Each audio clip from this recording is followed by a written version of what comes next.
ఈరోజు ప్రభువు మనకు ఇస్తున్న వాగ్దానము, తామర పుష్పము పెరుగునట్లు అతడు అభివృద్ధి నొందును. హోషేయ 14వ అధ్యాయము 5వ వచనము. ఈ మాటలు వింటున్న ప్రియ సహోదరి సహోదర, ప్రభువు నిన్ను అభివృద్ధి పరచాలని ఆశపడుతూ ఉన్నాడు.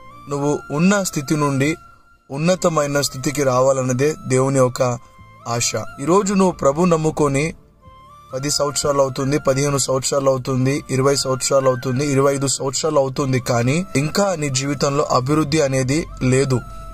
ఎందుకు అంటే దేవుడు ఒక వ్యక్తిని ఆశీర్వదిస్తేనే ఆ వ్యక్తి అభివృద్ధి నొందుతాడు.